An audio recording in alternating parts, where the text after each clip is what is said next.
Warm welcome to all of you at this CII's Central Virtual International Conference on Buyer-Seller Partnership for MSMEs. I hope you enjoy it. I would like to welcome Mr. Dr. Shamim Prasthanam, who is the Associate Professor, International Business and Strategy at the China-Europe International Business School. We look forward to his masterclass session, partnering between large and small organizations in these turbulent times.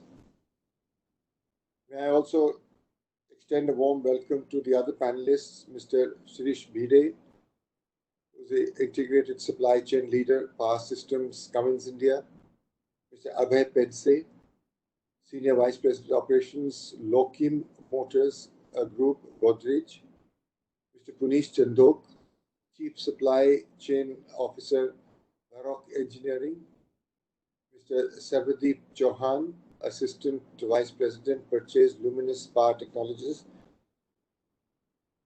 Thank you, gentlemen, for sparing this time. Let me also welcome my colleague, Mr. Sehgal, who is the co-chairman of CII's National MSME Council. I would request participants to kindly note that we will start the session with the presentation from Dr. Shamim, and then I will request my colleague, Mr. Sehgal, to moderate the panel discussion. And during the entire session, if you want to have any questions, then please key in your queries to the Q&A box, and it will be taken. We'll take them during the Q&A session. Regaining the momentum of effective buyer-seller partnership or vendor development is critical in today's unprecedented times. The partnership of large OEM with tier 1 and tier 2 MSME suppliers is of paramount importance, and we believe this will assist in opening up of a huge window of opportunity for MSME sector, and also help in understanding the revised demand creation for various SMEs, products and services. Not only will this help MSMEs to become champions in their sector and grow globally, but will also enable large OEMs, such as some who are present today, to regain production momentum, develop alternative and sustainable channels of sourcing as their MSME suppliers sustain themselves amidst this problem today.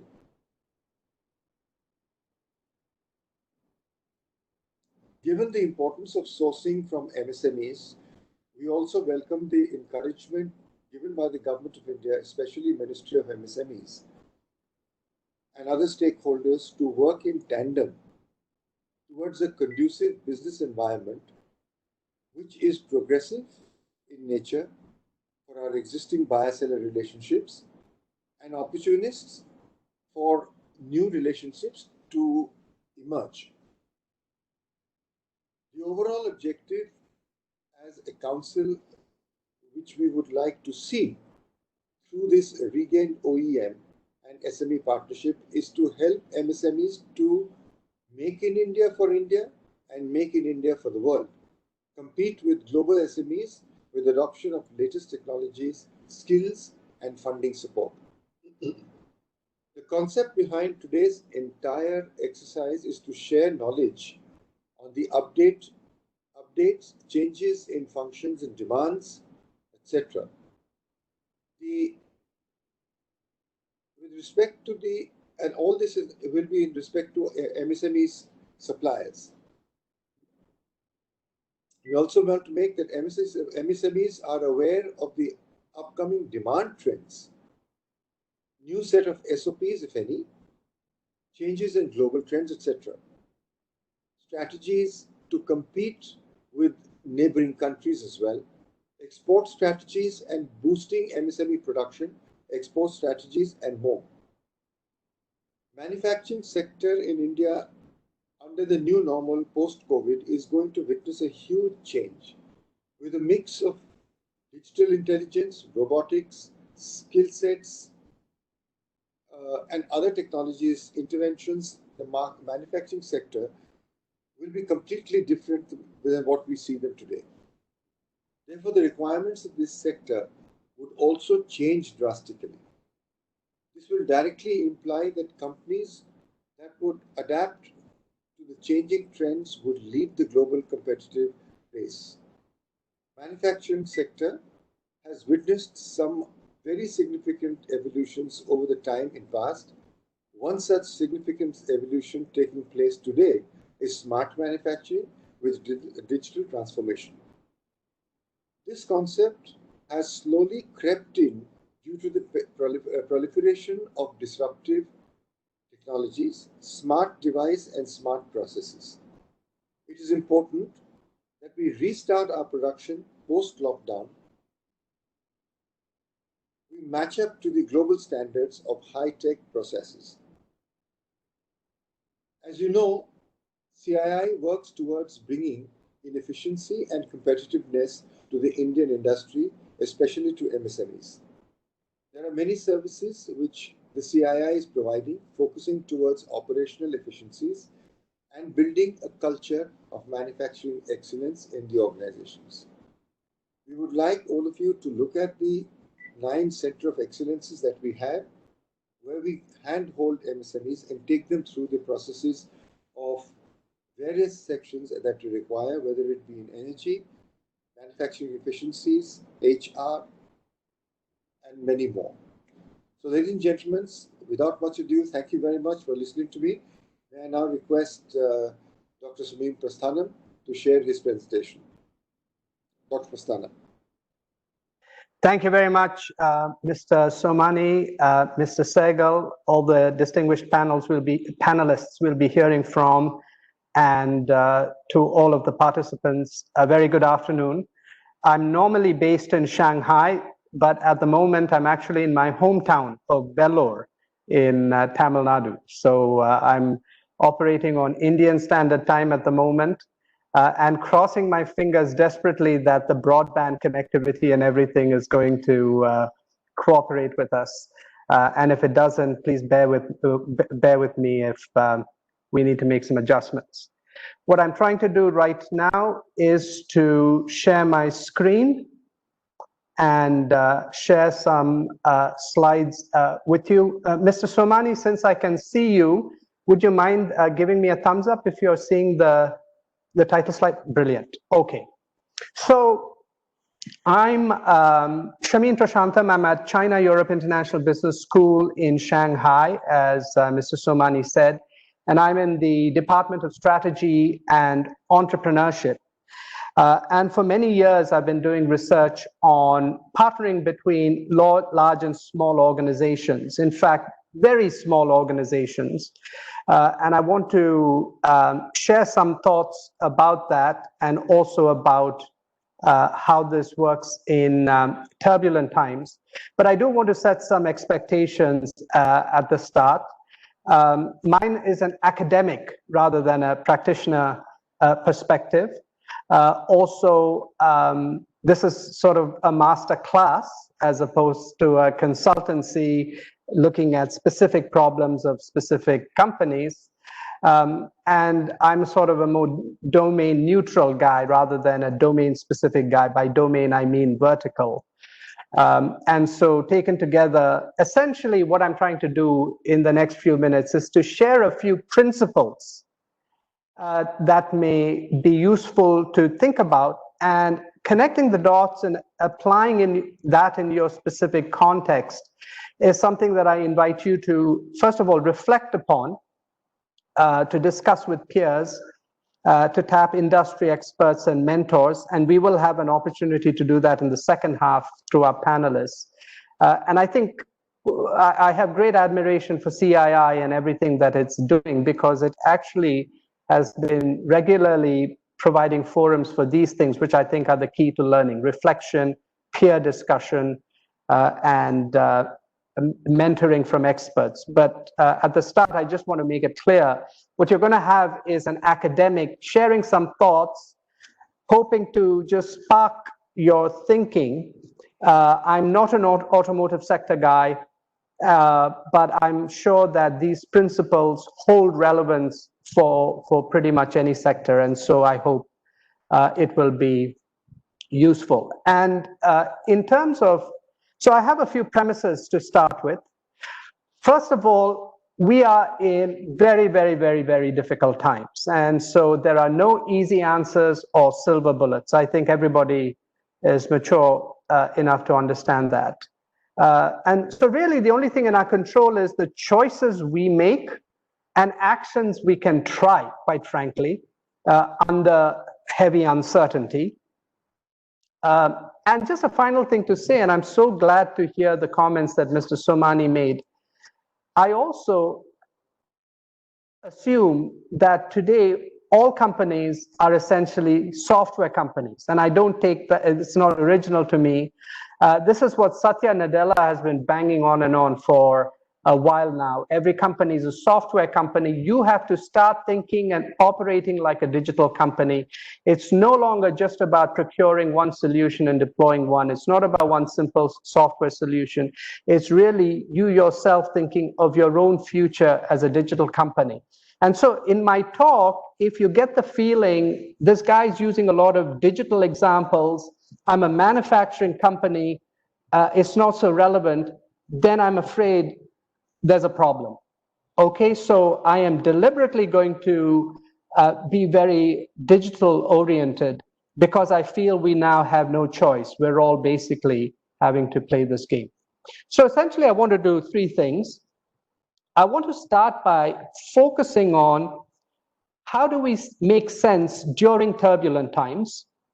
Then I'm going to tell you a little bit about what I have found in my research about collaboration between small and large firms. It's a little bit different in orientation from the vertical relationships that you might be more familiar with. I'm looking at more horizontal relationships, but I feel again with this digital world we're living in, that is very much the ethos and orientation that's required. And then finally, I try to bring these two very briefly together at the end. So let's first of all unpack this idea that we're in turbulent times, which nobody will disagree with. And a cliche doing the rounds is never let a good crisis go to waste. This has been attributed to many people, but I think it was Winston Churchill who originally said that. And boy, do we have a crisis on our hands. I like the way the entrepreneurship guru, if you will, called Steve Blank puts it. It's no longer a normal market. All your assumptions about customers, sales cycles, and most important, revenue, burn rate, runway are no longer true. So you should be asking, what does my business model look like now? And what's plan B? Steve Blank was mainly talking to really small and young startups, but quite frankly, I think any small, medium-sized company can usefully be thinking of this, and that is, I think, is very important, and I think we're all living through this. Another cliche, of course, and this is what was implied in Winston Churchill's opening quote, is every crisis has both its dangers and its opportunities. Einstein also said, in the midst of every crisis lies great opportunity, so on and so forth. And so the question is, how do we cope with this crisis, look for opportunities? Now, McKinsey China produced a report called Winning the Race, China's Auto Market Shifts Gears. And interestingly enough, have a chapter with exactly the same title as the Winston Churchill quote, Never Waste a Crisis, How China's Automotive OEMs and Suppliers Can Build Resilience. And here's the interesting thing. It was produced in December 2019, pre-COVID. And yet, it seems as if it was very timely, and the insights that they draw upon are based on how, in their study of automotive companies in the 2008 crisis, what helped companies. It was about adjusting fixed costs flexibly, trying to lower the break-even point. cutting fast and deep, especially selling general and administrative costs, increasing working capital, swimming with the big fish, a little bit consistent with our theme today, concentrate exposure to the most profitable and highest performing OEMs, diversify revenue streams, double down on capabilities, move money smoothly, reallocate your capital. And during this time, if possible, build a war chest for the recovery phase. Now, for many people, this might sound like a dream list, a wish list, which is, yeah, all of this makes sense. It's just not very easy to do. And I fully sympathize. But I also think there's a lot of very good ideas here. I would, however, take a step back and say, to me, essentially, at a broad level, what this is about is being entrepreneurial in a crisis. And that's relevant not just for the startups that Steve Blank was talking to, but even established small, medium-sized companies, and perhaps even large companies. And the thing about being entrepreneurial, I think, is about looking for dealing with opportunity. Pre-crisis opportunities may no longer hold, or at least not to the same extent. Pursuing opportunity normally entails uncertainty when you're being entrepreneurial. During a crisis, this is even more acute. And here's the challenge that we seem to be facing at the moment. In the present crisis, this uncertainty is difficult because we feel like we're in a state of limbo. Even though companies are slowly showing signs of coming out of a lockdown, there is still a sense of being stuck, being in a state of limbo. And that's what I want to talk about a little bit, because frankly, in business schools even, we draw upon so much from economics. We don't really have a sense of how do you think during being in a state of limbo. And I want to do something a little unconventional. I want to go to another discipline, which we don't pay much attention to as business school professors, and that's anthropology. Anthropologists, people who study culture, have for a long time talked about the space between no longer and not yet. And they have a name for it, which is liminality. And I just want to say a little bit about liminality, because I think it will provoke our thinking a little bit about how do we make sense during turbulent times. Liminality is the betwixt and between condition that is experienced during a transition where one is no longer in the original state, but hasn't quite reached the new one. And there's been some research in management studies drawing upon this concept, some, not a lot. But actually, originally, this idea came about more than 100 years ago by a French anthropologist looking at rites of passage. He studied how in African tribes there were ceremonies or events where boys became men. They may be sent to the wilderness, to the forest for a few days. So in that period, they're in the midst of liminality. And we experience this in everyday life. When students take a gap year between high school and college, when we're at an airport, an experience many of us haven't had for several weeks now, but that's a very liminal experience. You're in the middle between two destinations. And basically, you need to mind the gap, as they say in the London Tube. So there are, and the thing about the current crisis is this liminality has become very pervasive. It's become a characteristic of the business environment itself, and that's not usual. It's difficult to deal with. This cover illustration from The Economist is a little dramatic, but it's the feeling that many of us have. Now, an anthropologist who then built upon that French anthropologist's work talks about how liminality is necessarily ambiguous. Liminal entities are neither here nor there. They are betwixt and between the positions assigned and arrayed by law, custom, convention, and ceremonial. And so in this first part, what I want to say is we can maybe think a little bit about what it means to be in this liminal situation. And the key insight we can get from anthropology is liminality is itself a double-edged sword.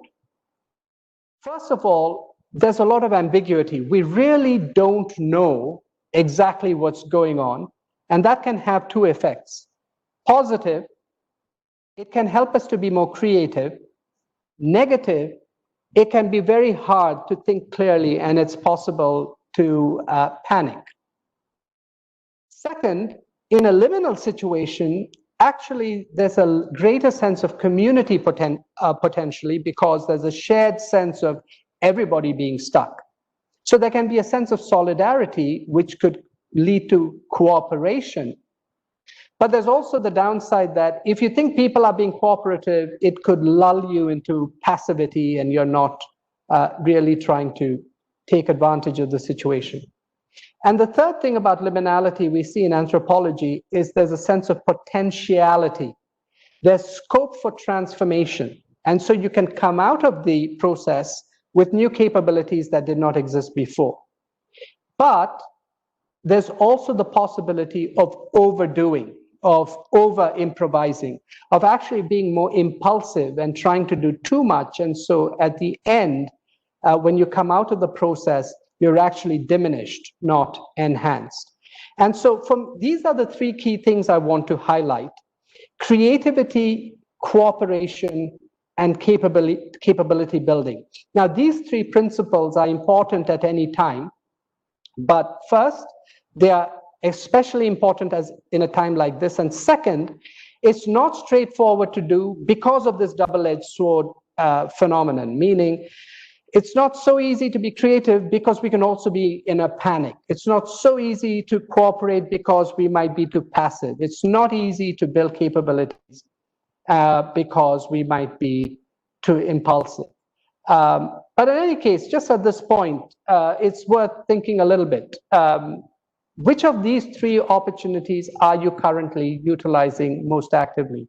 Is it about exploring new adjustments and being new possibilities? Is it about engaging with others? Is it about developing new expertise? And just that thought process could be useful to recognize what one is doing well and where there is scope to maybe also engage in other activities. I'm going to come back to this. But let me now briefly talk about the work that I've been doing about large and small firms. And the small firms that I look at are really small. And it really represents the fact that, big corporations, gorillas, have recognized that they can't be self-sufficient in innovation. They've been learning to dance with startups. And basically what they're trying to do is to bring together the best of both worlds, the resources and legitimacy of large corporations with the creativity and agility for startups. But although on paper that's a win-win situation, in reality, it's not so straightforward. There are asymmetries. The goals that they're pursuing are different, including the time horizons at which they're moving. Bigger companies tend to be slower. There's asymmetry of structure. The big companies, as you know very well, are multi-layered, hierarchical, siloed even. Startups are small, flat. And then there's asymmetry of attention. A big company sees a large number of small companies and they don't know who to devote their attention to. The smaller company knows who the large company is, but they don't know how to attract the attention of the key individuals. So looking at it from the big company's point of view, the ones that have taken this seriously have figured that they need to have a process to deal with this. And there are three key elements to this: synergy, interface, and exemplar. And each of these helps to achieve, to overcome the asymmetries that we looked at. So in terms of synergy, the problem is that many people talk about win-win, but don't specify the nature of win-win.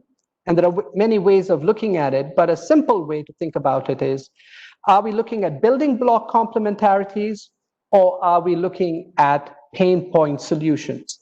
Is this a small company that's using a module, a technology module, a manufacturing module, whatever, of the large company? And so the large company wants the small company to succeed because its own technology will also get more of a market? Or is it more of a pain point approach? We have a problem, we don't have a quick solution, and we want a smaller, more agile company to work on. Clarifying that makes things very easy. And then the second, and perhaps the bigger challenge, though, is how do you create this interface?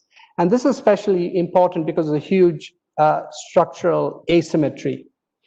I published a paper in a digital article on harvardbusinessreview.org, which makes a distinction between two major approaches that big companies are adopting. One that's called cohorts, and the other that's called funnels. A cohort may be like an accelerator. You bring together a group of small companies.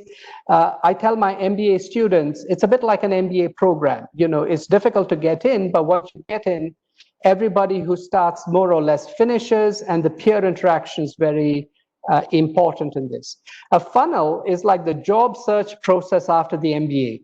Many start the process, very few finish, and along the way you get screened out.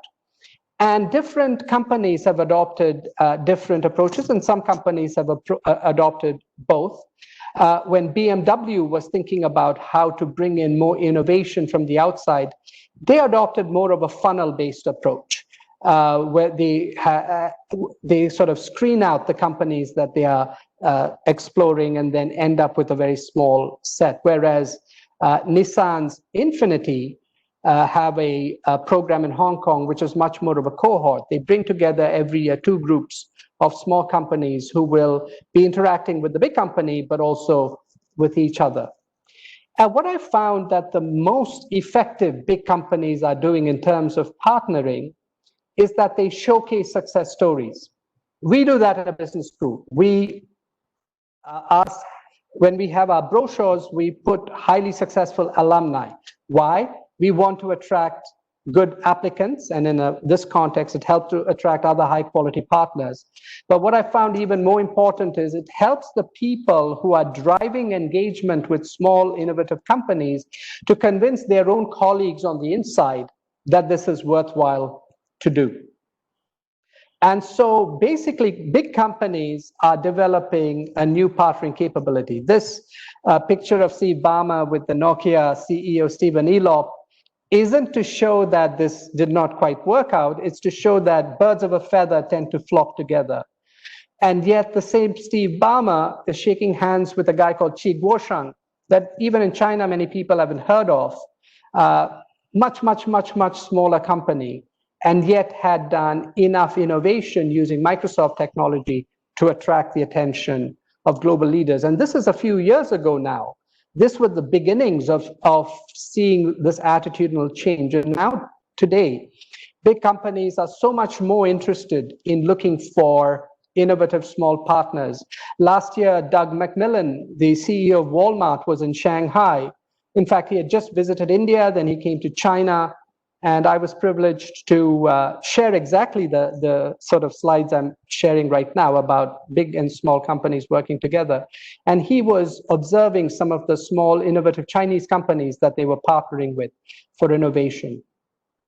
BMW is one of the many automotive companies that have, for the past at least 3-4 years, been taking this very seriously. And when I met Gregor Gimi in Munich, the BMW guy who was driving this, he said, I'm finding that it's easier to ask for forgiveness than permission. We need to be entrepreneurial in moving this forward. And he said it's a very different way from the traditional way that BMW has been thinking. And I think one of the key messages for SMEs today, if we have to be entrepreneurial in this crisis, is to recognize that while there have been these vertical relationships for a long time, and these are important, there's also this new spirit of horizontal innovative innovations. And yes, many of the digital startups are getting these opportunities. But if this sort of mindset can be inculcated, then maybe one can try to also expand partnering with big companies to have more of this. Now, in some cases, the SME itself is not a very small company. And I've seen some medium-sized companies who themselves are like a mini gorilla. And if you're big enough, you can be a dancing gorilla too. You can engage with other digital startups and see how to bring their innovativeness into your company to transform in this difficult time and be prepared for a post-crisis world. There are some SMEs that are actually pretty small, and they are small enough to dance with gorillas. They may not be startups still, but if they can convince the big gorilla that they are no less than a startup in terms of being innovative and agile, there may be possibilities there. And I also know some SMEs, for example, one in Bangalore, that started a spin-off little startup looking at some digital automotive technologies, and that startup entity was able to partner or to explore possibilities with companies like Bosch. And if you are sort of in the middle, not a gorilla, not a startup, there could be other possibilities too, to look for three-way partnerships with a gorilla like a BMW, a digital little startup, but also one of the issues that startups have when they start progressing relationships with big companies is dealing with the procurement process. For them to get a supplier number is very difficult. As an SME supplier, you may already have that status within the empire of the big gorilla. And finding clever ways to say, well, we can actually work with the startup that has the innovative technology to translate what they're doing into more practical terms and make their proof of concept project turn into a pilot. There could be possibilities here. So now I want to juxtapose these two different things that I have been talking about. The first was, look, we are in very strange times. We're all navigating huge uncertainty, and so we have to think about creativity without panicking. We have to think about cooperating without taking it for granted, and we have to think about capability building without being impulsive and overdoing it. I want to now talk about that. Basically, how do we tap the upside and mitigate the downside? And I want to also bring in this idea a little bit of partnering between large and small companies. So let's take the first piece. There is ambiguity, which means the good thing is one can be creative. There's also a danger we could panic. So how do you deal with this? And the answer, it seems to be, is one answer at least, is pivot calmly. Now, pivot is a term that is well known in the startup world, and you all are very familiar with this idea of making adjustments. The key, though, is to do it calmly. And an interesting idea here is, again, coincidentally from anthropology, is the idea of bricolage. Bricolage is the concept that came out of a study of hunter-gatherer tribes, where they were observing that these people managed with whatever they found nearby, whether it was growing on trees or just around them. And in fact, initially, the European anthropologists who studied this thought of those people as very primitive. It was not a compliment. But today, many people in business schools are talking about how bricolage, using what we have at hand, can actually be an effective way to deal with if you don't have a lot of resources. And I would say in this situation, even somewhat more established companies could use this principle, because psychologically, it has been showed that when we use what is available, as opposed to trying to think about wishing for hard to obtain things, then it calms people down because you feel like you have more within your control. Some of you may have heard of the research that came out of Cambridge University, resulting in a book called Jugaad Innovation. A couple of India origin scholars studying primarily India, but also some other emerging countries, and saying the idea of Jugaad, again, can be thought of not necessarily as a negative thing, but in the sense that you're finding creative solutions based on what's at hand can be a positive. A second thought is that there is an opportunity to cooperate but there's also a danger of being too passive if we feel that we're waiting to get help. And so here, I think the important thing is to connect actively and importantly recognize that support that comes out during a time like this is often temporary. So my first message is a calming one. Pivot calmly by using what's at hand. But the second one is a little bit of a wake-up call type of comment, which is also recognize that opportunities have small windows, including the willingness of people to cooperate. And the final piece is to learn without overreaching. And one way to do that is, even if you're experimenting with different things, to stay in sync with the company's core DNA. Let me talk about each of these in turn a little bit and try to give one or two examples.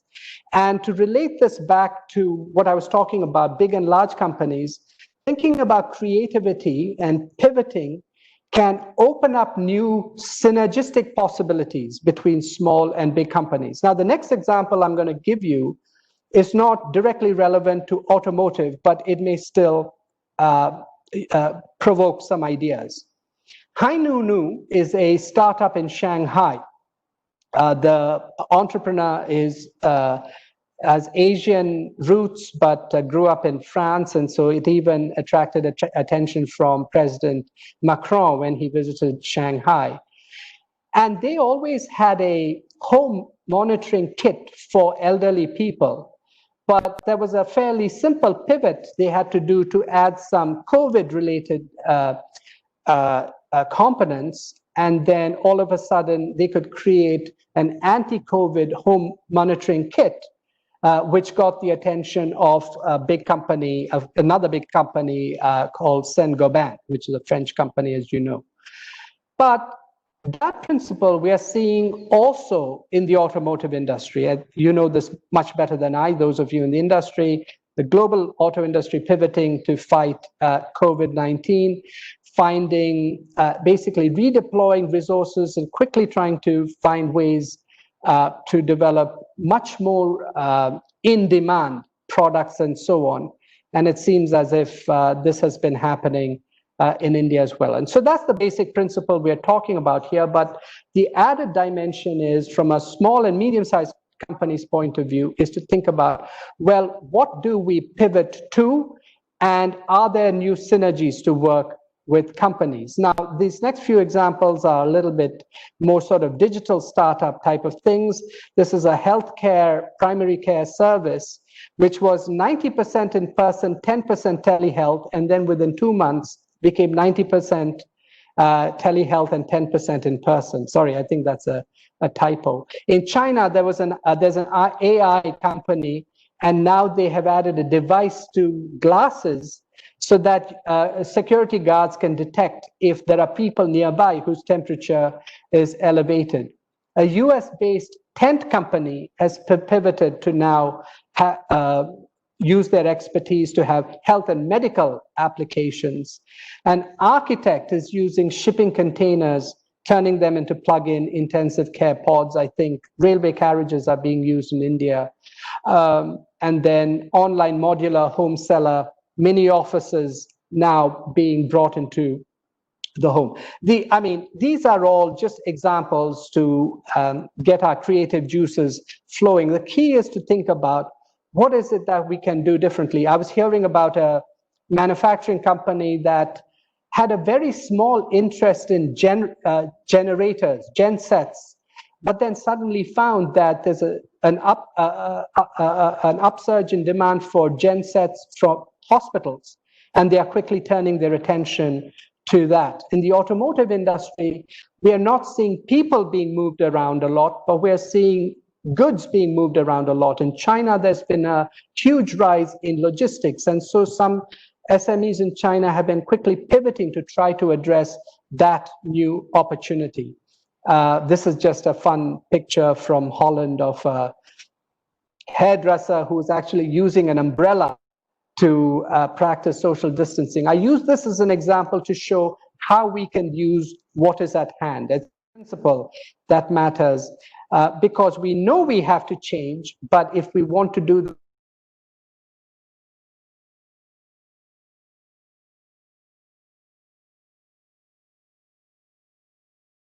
and this restaurant in Amsterdam, which now is booked out till the end of July, has now found a different way to meet the challenge. And so there is scope to have our creative juices flowing. But I think the way to deal with the panic is to work with what we have at hand. This restaurant is actually based within a greenhouse itself. They know how greenhouses work, and they're taking that into using that to actually be able to bring people into the restaurant without violating any rules. And so that's something to think about. How can we be creative and pivot calmly and look, therefore, for new synergies in terms of dealing with big corporations? Secondly, in terms of cooperation, being active, proactive in terms of connecting and leveraging interfaces with large companies. And this is ultimately about the competence to leverage networks. And it's important because networks can help us compensate for resources even more so in a crisis-induced liminality. The other thing is to also recognize there's something called communitas that anthropologists have talked about, a spirit of community, greater solidarity.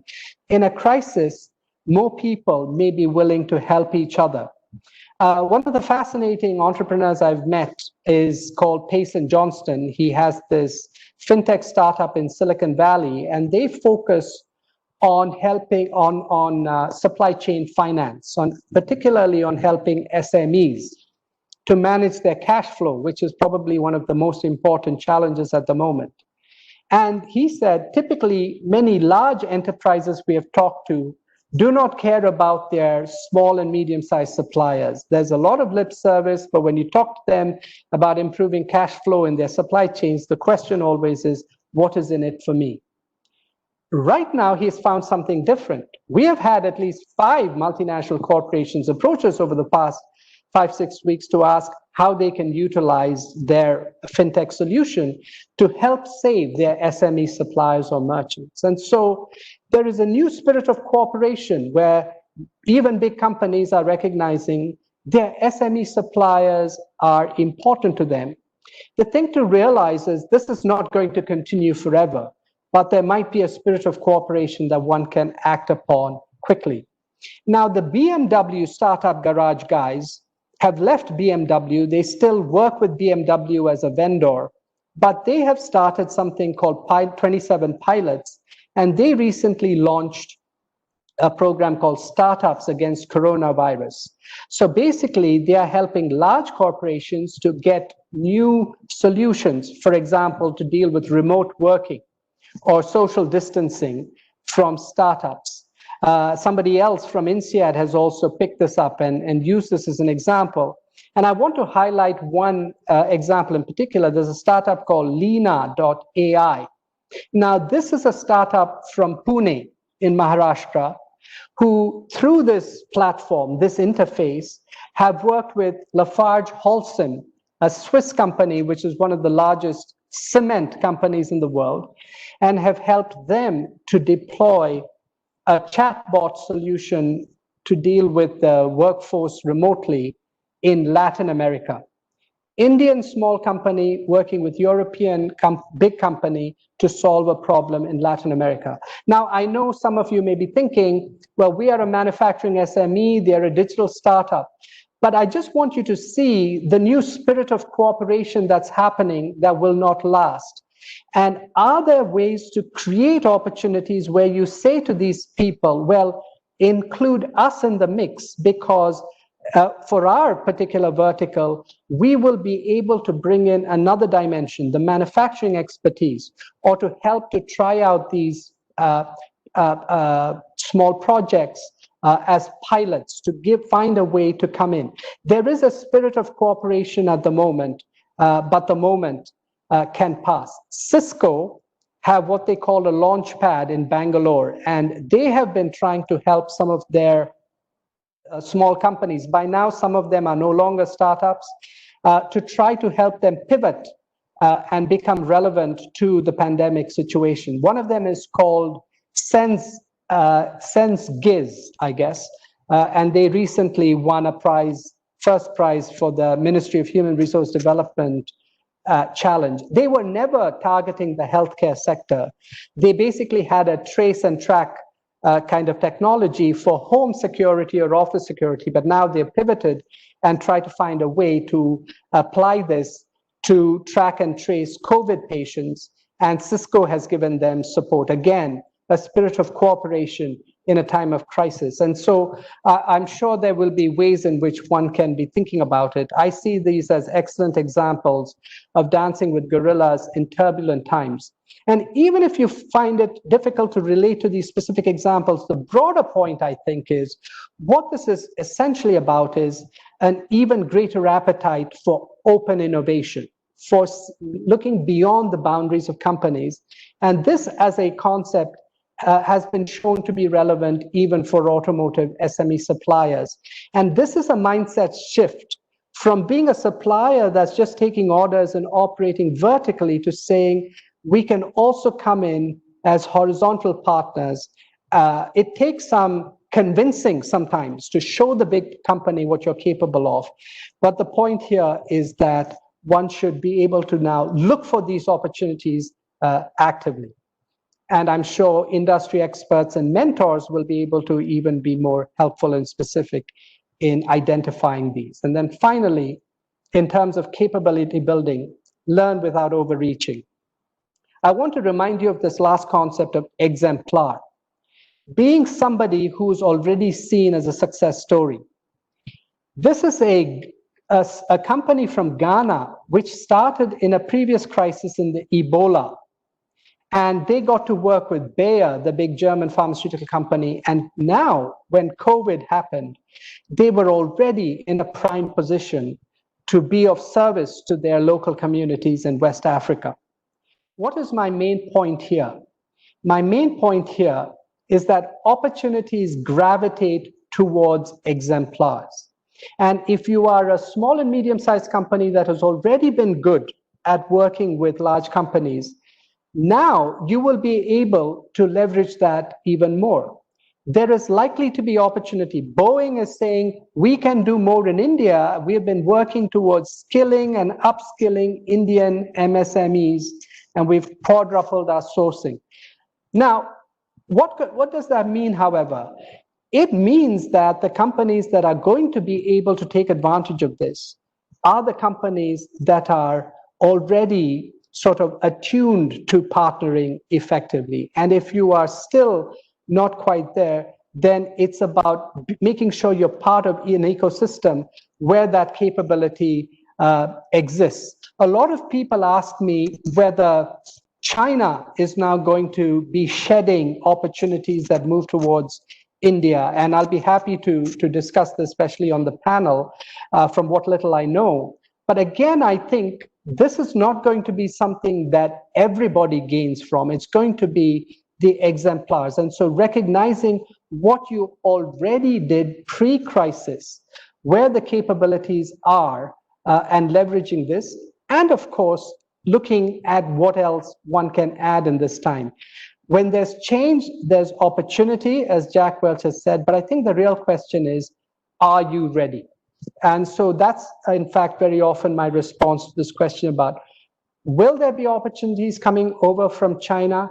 I think, yes, there will be some, but I think the more important question is, are you ready? And so what has happened pre-crisis in terms of capabilities, and what is happening during the crisis to help? And I was so happy that Mr. Somani emphasized the importance of digital transformation. You will have seen this flying around WhatsApp, but this is true. Nadella thinks that there were 2 years worth of digital transformation in the last 2 months. And so what capability is already there from before, and what capability is being added now under pressure in this time to take advantage of new opportunities?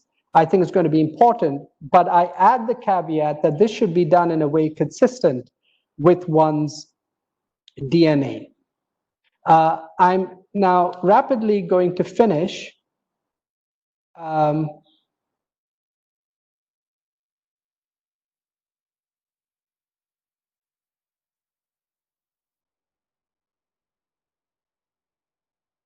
Hello?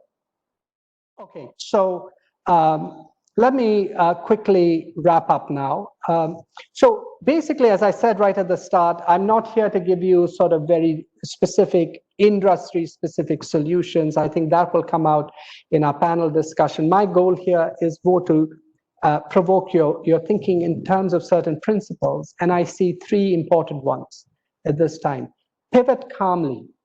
And it's easier to do that when we use what's at hand. A little bit like the companies making ventilators using masks, the car companies trying to get into ventilators, but again, falling back on the technology that they have.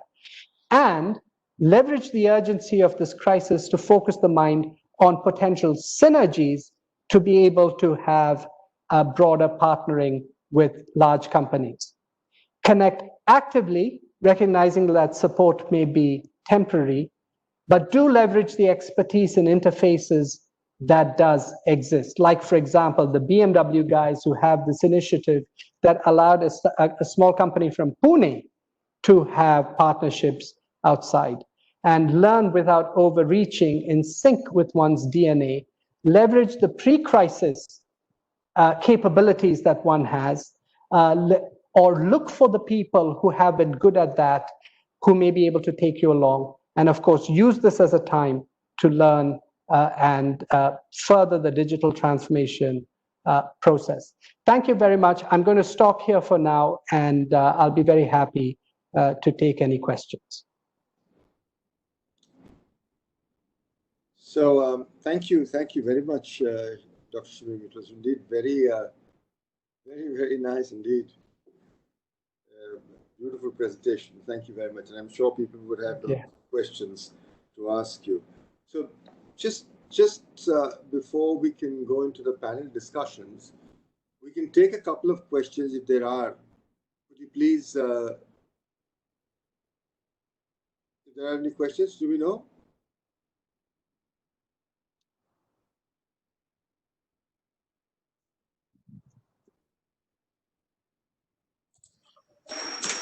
Chairman, we can take it up after the panel.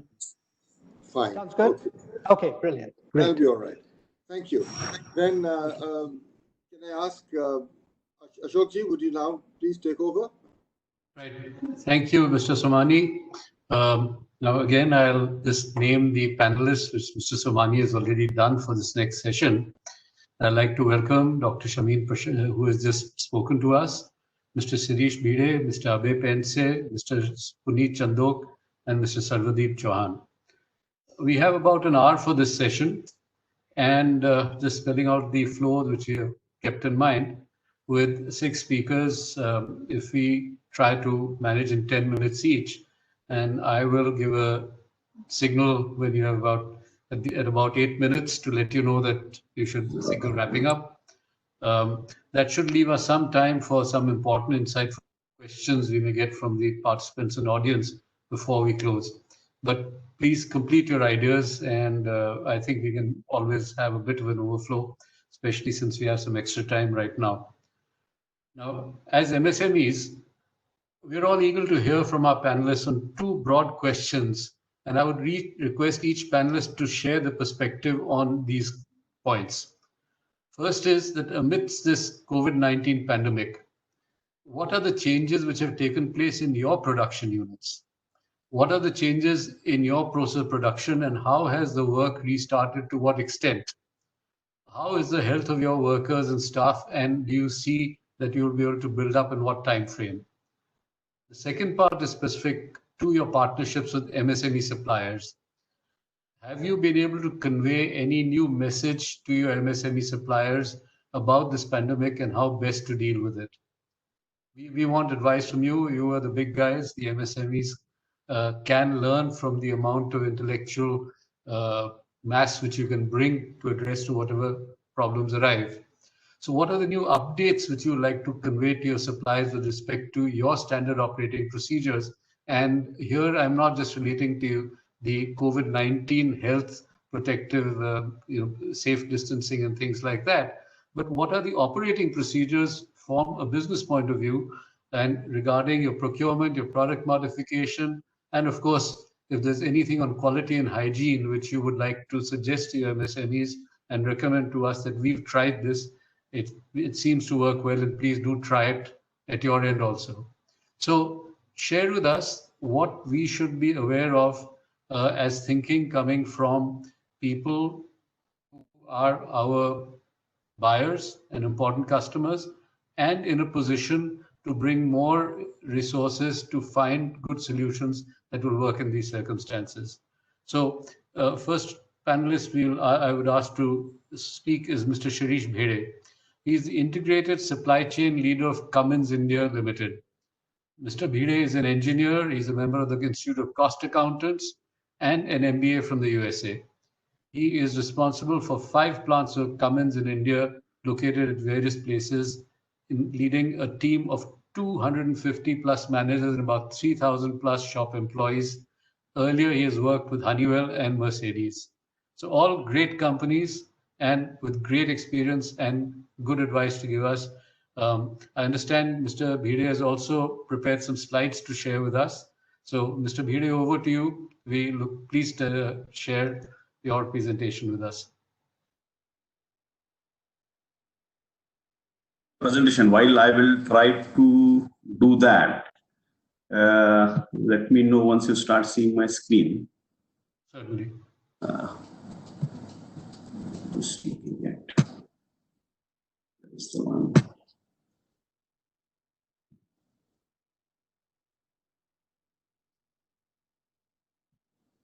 Can you see my screen? It's loading up. Yes, we can see it. Okay. Yeah. So here I would like to only highlight. Let me check.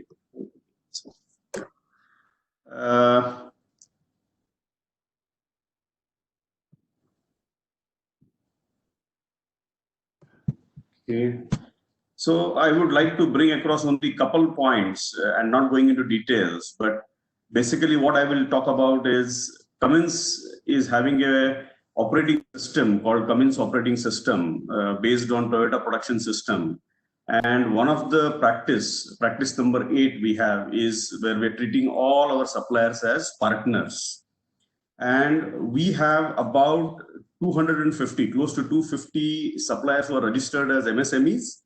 And almost 45% of our material purchase we are doing from the MSMEs. So I think we have a big impact from MSMEs on our business, as well as we partner with a lot of them. I just brought here a few examples who are supplying us, and they are really ranging from various industries like forging, castings, and cooling systems. So these are some names who are supplying us as MSMEs. And I will spend maybe about a couple minutes more on this slide where, what are we trying to do right now? And I will talk about this along with the questions that you asked Mr. Sehgal. First of all, out of our 5 sites, we have partially started in our 2 of sites in Fulton with about 30-35% capacity. And our remaining 3 sites, I think the one site in Pirangut is about 50% already operational, whereas the 2 sites, one in Kothurud in Pune and the other in Chennai, is yet to start. While I say that, okay, very recently, 2 days back, Kothurud has got approval for about 5% capacity. So since it is located in heart of the city, we are having some challenges from government authorities to start that facility. But we are working closely with them, and I'm really hopeful that from 1st of June, we should go live. So with this, we are clearly focusing on 3 main objectives as Cummins. The first and foremost is the health and safety of our employees. So as you rightly said, there was an entire process of risk analysis that we carried out. And our teams have identified the common touch points in the plant. We have moved from working at site to working from home model, and we have categorized our employees into 3 parts: the one who are required to be present on the site, the one who need to visit occasionally, and the one who need not go to site every day or even once in a month is fine. So they can really work remotely. And we have communicated that to our employees. And the idea here is to reduce as much as we can the number of people at our site and really bring in those who are mandatorily required to work on the site, like the people working on the production lines, etc. Then, as we did the deeper risk analysis of our entire process, right from the entry of our people into our buses, we are providing coming in the plant, punching shop floor meetings, production lines, etc. But the question was, what big change we had to do in our production process? I will give first example that we did a deep dive to really understand each workstation, whether we have 6 feet of distance, which is what also mandated by Cummins Corporate. And we did the entire analysis of our layout of the production process. And we found out that are there any stations which are having less than 6 feet of distance, possibility one, or the stations where 2 people have to work as a part of the work procedure. And if these 2 people are required to spend more than 10 minutes together on that station. So in such situations, either we have tried relayouting. So we did that in our 2 plants that have started, and we are in the process of doing that proactively in our Kothur plant, where we are relayouting some processes and kind of separating the main assembly with sub-assembly processes to ensure 6 feet distance. So this is one activity, one thing which is big change for us. The other is where people, more than 2 people are required to work together and for more than 10 minutes. We have come up with a clear SOP on whether we can create transparent partitions between the 2 people, which was done at few of the stations where it is feasible. And for the other stations, we have come up with a clear PPE strategy, which PPEs are mandated for these 2 people. And then, of course, we are checking these people for their temperatures, and when they come in, they go out, and any other medical support for them. So overall, I will say that the layout is something that is becoming a very, very key focus for us to ensure that we are able to maintain the social distancing right through the day when we work. We also had to meet the challenge that our limited canteen space, we had to increase the number of slots for our people, and we had to do that also keeping in mind that how we will align our production processes to do that, because some of our lines are having dependency on other lines. So that was another big exercise that we were required to do. And in these difficult times, like we are talking here of supporting, we supported our contractors who are typically not provided the bus service or the canteen food. But in this crisis situation, since our 2 plants started working from 20th April, and the contractors, smaller contractors were facing problem arranging their transport for them because they were not getting either government passes or they were not in a position to arrange bus for their employees. We have offered them a supporting hand till 31st, reviewing the situation, what we need to do going ahead. So these are the few things as a part of change that we have done.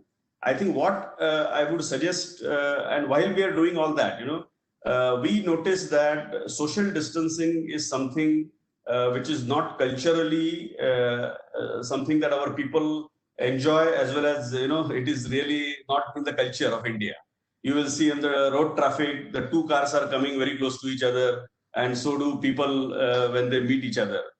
So because of that, we noticed that, and we have been constantly advising them to maintain the social distancing in the plants.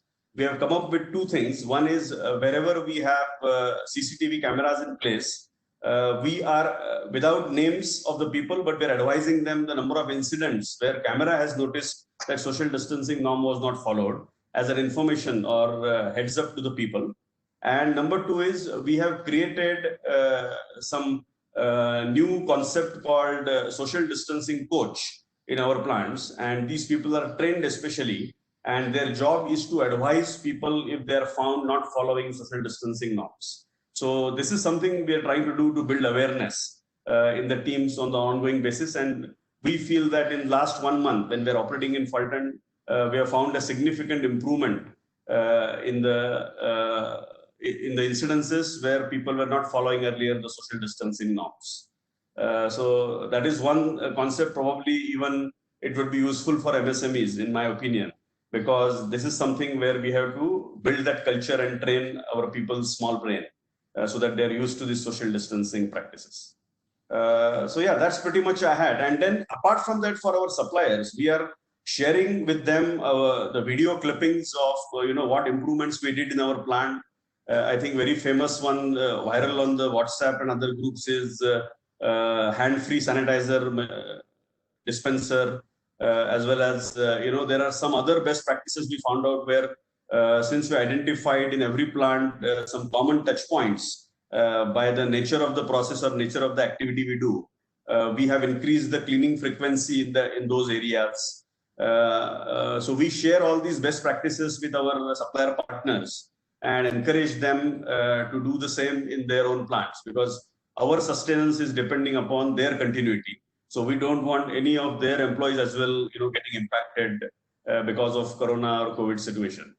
Apart from that, on the quality front, since our SQIs are not able to go to the supplier sites and verify the first piece approval or any other quality related process controls. I will take 2 minutes and I will close. Sure.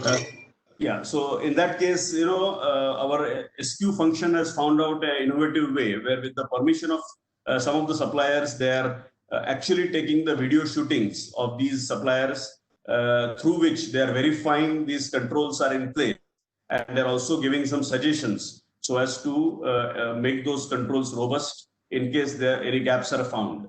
We are also supporting our suppliers by providing some transport related facility, because again, this is a big problem. The drivers are in shortage in the market, and we are trying to work on a principle of collaboration that if we have vehicles available where our service providers are having drivers, we are offering those to our suppliers, and that's how we can win together.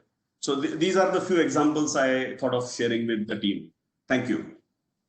Thank you very much, Mr. Bhide. I think very good example of how we can all work together for mutual benefit, and we'll come to questions more at the end. I now turn to Mr. Abhay Pense. Mr. Pense is the Senior VP Operations at Lockheed Motors, which is part of the Godrej group of companies. Now, apart from being VP Operations and therefore interacting with all aspects of a large production plant, Mr. Pense is also the co-convener of the Forum on Operational Excellence, which deals with the business end of it, and at the same time a keen and active environmentalist, and he's been a member of many CII green initiatives. So he's sensitive to many things which also relate to COVID-19 and yet being environmentally sensitive to both people and the environment. So to Mr. Abhay Pense.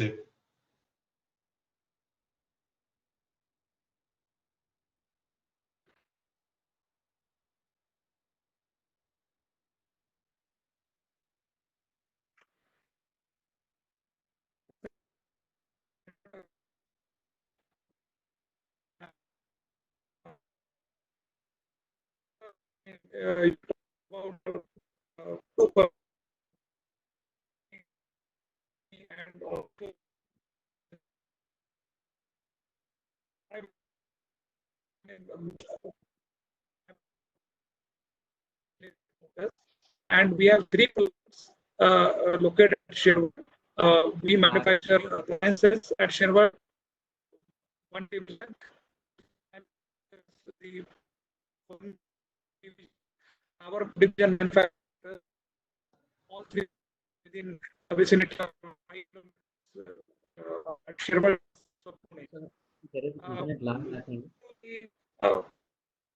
Mr. Pense, your voice is breaking up. I would suggest you can turn off your video and we'll listen to you on audio. I think you have a bandwidth problem. Thank you. Coming to when we talk about COVID part, it all started with initially it was a curiosity. After that, it was a kind of fear, and then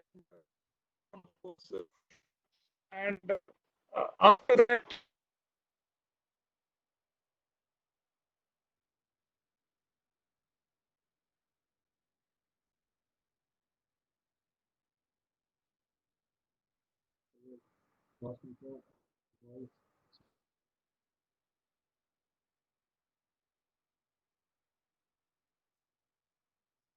I think we have some network problems there.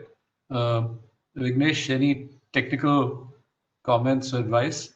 There is internet lag from Princess' side.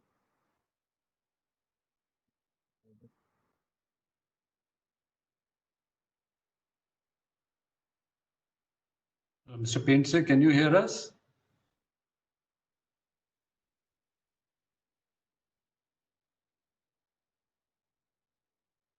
Mr. Painter, can you hear us?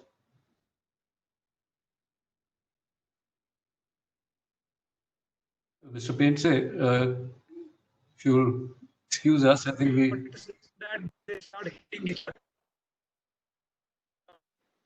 Yes, please. Able to. We are able to hear you in parts, but even the audio is not coming through fully. Is there any possibility of moving closer to your Wi-Fi or anything like that? Maybe I will just try and change. Yes, we change your location. That might help.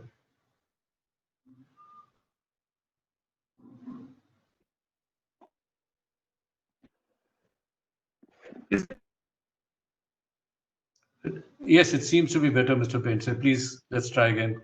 Go ahead.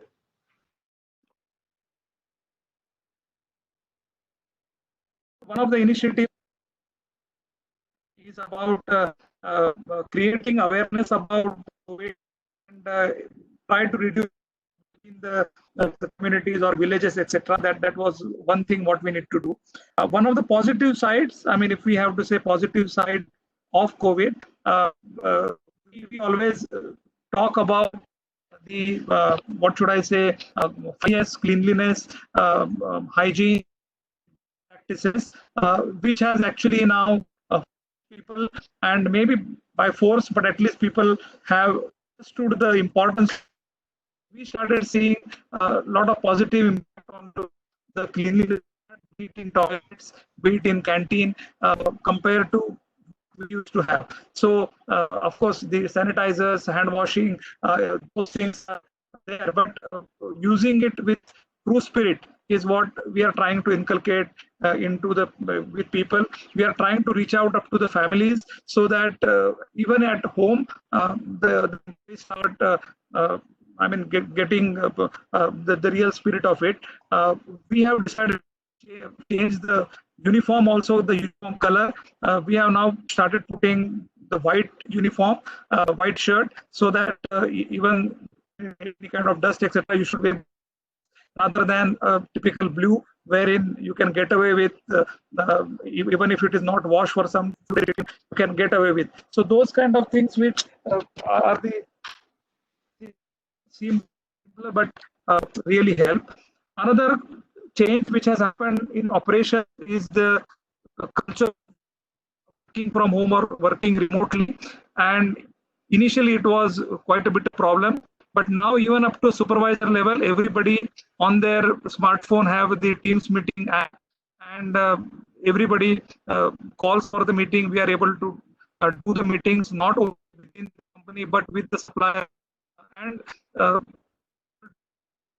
now it has become a kind of everybody is used to it now. So to go on to the meetings, call for a meeting, and resolve the issues if there are any. A third thing which has come up is a lot of ideas in the period. There were ideas, but were not implemented on IoT or remotely operating the machines. So looking at the machine performance, so now we can, I can have data of my machines, the OE part, the breakdown, the everything. Now we are able to get in a much better way. Maybe it's forced by COVID, but started becoming more regular and more. Lastly, we have changed paperless. Standard formats are given to the suppliers, so every time we don't have to check the document, and papers are being seen by different levels. So once we get the material in, all it is there in the system, including the way. So a lot of time is saved. Automation has happened. Coming to working with MSME, we heard Professor Shamin and talk about are you ready? So there are opportunities, and are we ready is one part. And for COVID, but the world has gone quite complex. And according system through CII, we have at least 5 MSME cluster programs for our suppliers as of today, and so through that we have on quality on PM. So very peculiarly designed for very small companies, and we have a mentor assigned by. We take the cost of it, and the cluster companies or the MSMEs follow the instruction. They have to learn, practice, and we one of the MSME hosts the every month, and that's how we are able to improve the quality levels, the business levels of our MSMEs. In fact, our interior division.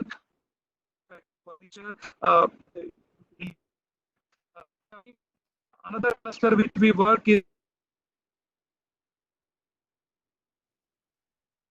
the voice is again breaking.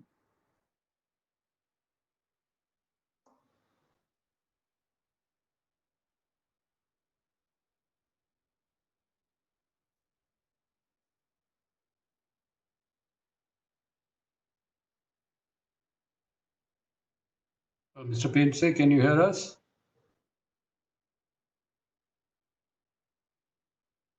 Mr. Painse, I think we've lost you again.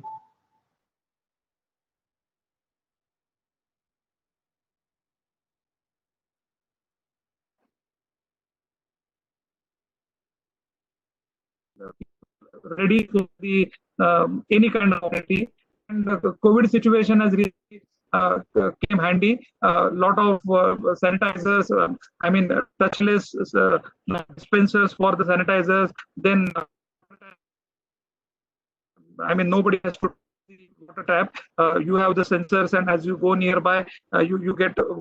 We have also created, instead of cold water, we also have the hot water dispensers.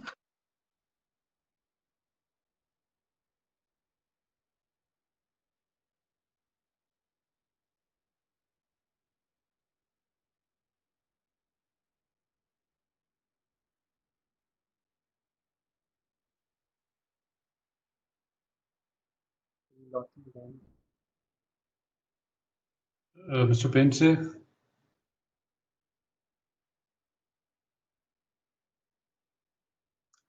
Mr. Painse, can we do this? We'll come back to you at the end during the question hour.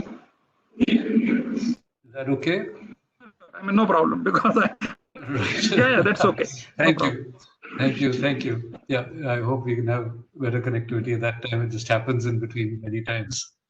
Okay. Next, we have Mr. Sardeep Chauhan, Assistant Vice President, Purchase at Luminous Power Technologies Private Limited. Now, Mr. Chauhan is a very interesting person. He's a mechanical engineer and MBA, like many other engineers, but he has had 25 years of experience with internationally renowned companies like Maruti, Honda, Whirlpool, and now he's with Luminous. So he has experience of vendor development and global strategic sourcing for products ranging from chemicals and plastics to metal components and finished products. And not only for the Indian operations, but for the international operations of these companies also. Some of that, I understand, was also related to sourcing from companies, not only in Southeast Asia, but also from China. So I request Mr. Sardeep Chauhan now to share with us his insights in the Indian as well as the global supply chain perspective of how MSMEs should respond to the present COVID-19 crisis. So Mr. Chauhan, please proceed. Thank you. Thank you, Mr. Ashok. Thanks a lot for a wonderful introduction. And I hope my voice is audible. You're loud and clear, and the video is also very clear. Thank you. Okay, thank you. So that's wonderful. And I think COVID-19 definitely, I think it has really shaken the thought process of the entire world. Nobody would have expected that such a situation would be arising across countries, across continents, across the globe. And it would be changing the way we are used to working, the way we are used to thinking, and the way we are used to traveling and, contacting each other.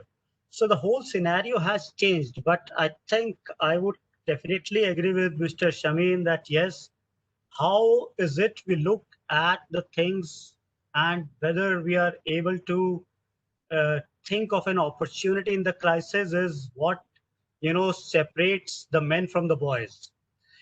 I would like to mention out that yes, when we are talking about that yes, India or majority of the companies are looking to have a kind of alternate sourcing or kind of de-risking or deleveraging their supply chain from China in a major way. Yes, there is a big opportunity. No one is denying that.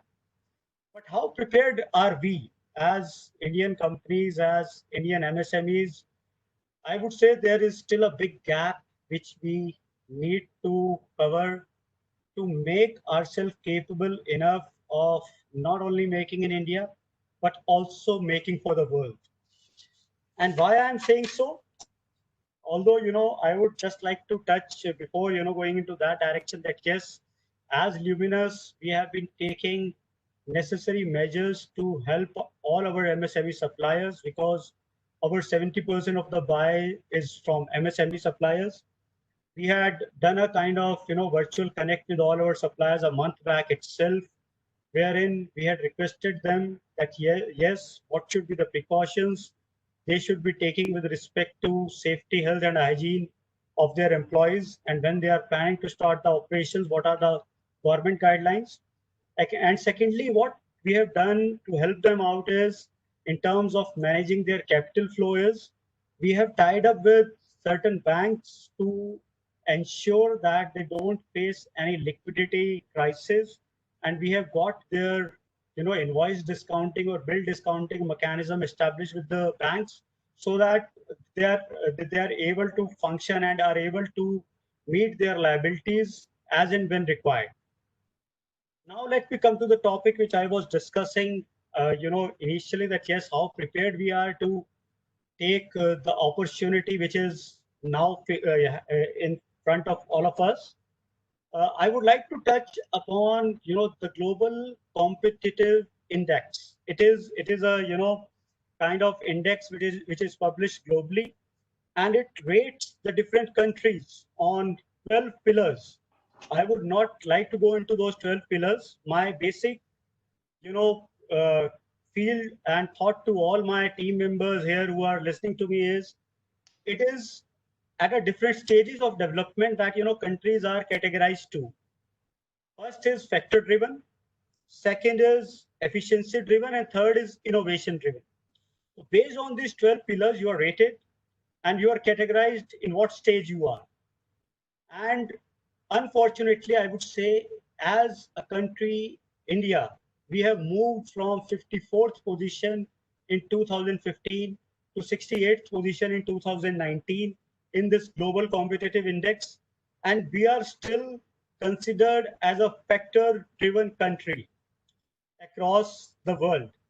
While if we talk about most of our competitors whom we look to like Vietnam, Indonesia, Malaysia, they are in that stage of liminality. And Mr. Shameen, I'm taking this word from your presentation. It is a new word to me also. Thanks a lot for that. So though these countries are in a stage of transition from factor-driven to efficiency-driven, I would say that they are in that stage of liminality.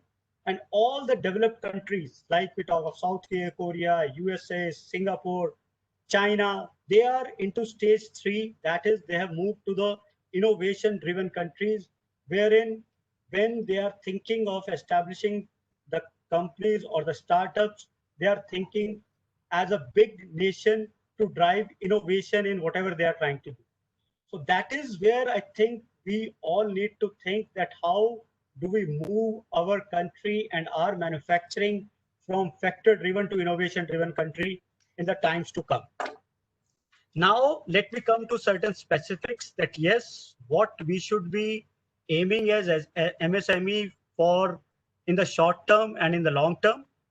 I think in the short term, considering the current scenario, we definitely need to first of all focus on our employees, not only on their hygiene, safety, and physical health, but I would also like to state all my manufacturing partners here kindly focus on their emotional and psychological health also, which is very, very important right now.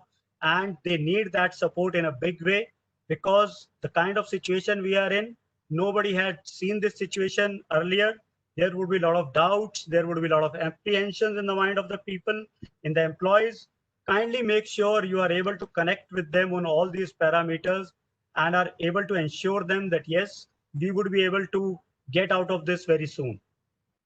Secondly, I would like that in the short term, all my MSME partners should work very efficiently on managing their working capital because the war chest needs to be very strong as of now. You may not be having the cash, but kindly focus on your inventories, your payment terms with your suppliers, how you are able to, liquidate or minimize your inventories without letting your customers get affected by it. That is very, very important. So make sure you are able to plan it out very efficiently and be in touch with your OEMs or with your supply partners to ensure that you don't get into any trouble because of that. So these are the short-term things which I think our partners should be focusing on.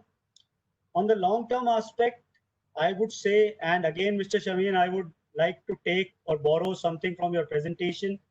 You were talking about that, yes, as MSMEs, I think when we talk of big OEMs like Luminous or Maruti, they talk of strategic management. But whereas our MSMEs should be working on strategic agility. When I talk of agility, I would like to say you should have that right organization structure in place to adapt yourself to the changing times. And when I say adapt yourself, you should be, and your employees should be having a common goal of adapting to your customer's requirement, that what is it ultimately your customer is wanting. Moving from customer satisfaction to customer delight, offering him something which he is not apprehending or not, anticipating from you. That is what you should be adapting to. You should be also aligned together in your thought process, in your operational structure, to make sure that your employees are tuned to that agility in adapting to the changing times, whether it is digital transformation, whether it is virtual connect as we are connecting right now. So make sure they don't have that kind of skill gap to adapt themselves to these changing requirements. That is very, very important. Secondly, I would like that our MSME partners should focus on 5S in a big way. All these Japanese terms of 5S, Seri, Seton, Seiso, Seistuke, these are very important when we want to produce for the world.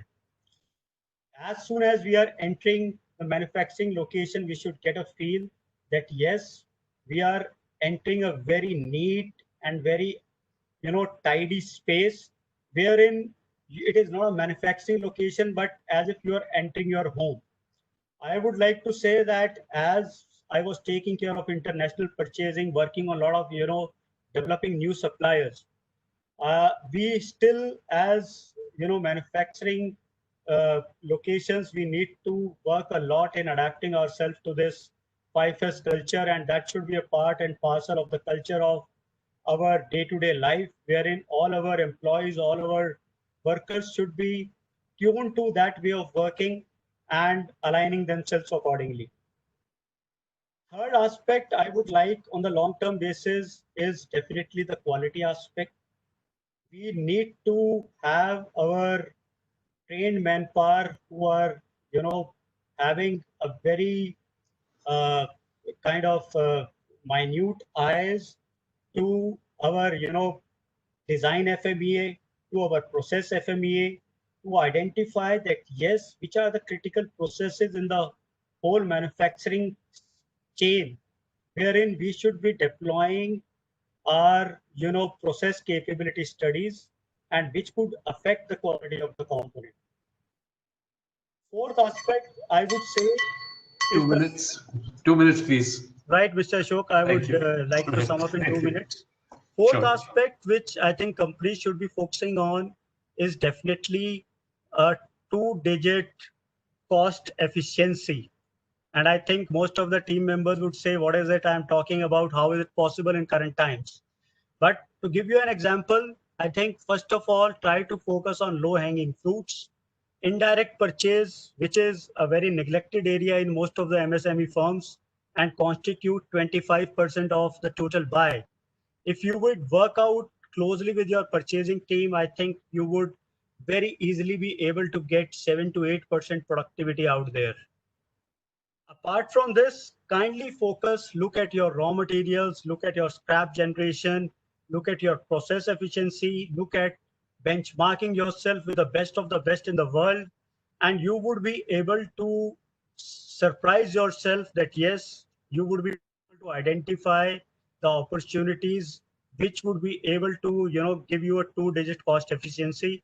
And fifthly, you should be working very closely with your customers on the design aspect, giving suggestions on cost improvement, on quality improvement, so that this whole ecosystem of ours of cooperating with each other, we are able to adapt and grow ourselves to that level wherein we can say that yes, what we are producing in India, we can export to any country of the world without any hesitation, and we can say that yes, we are here to showcase that we can do it in India by our own hands, by our own machines, and by our own software companies.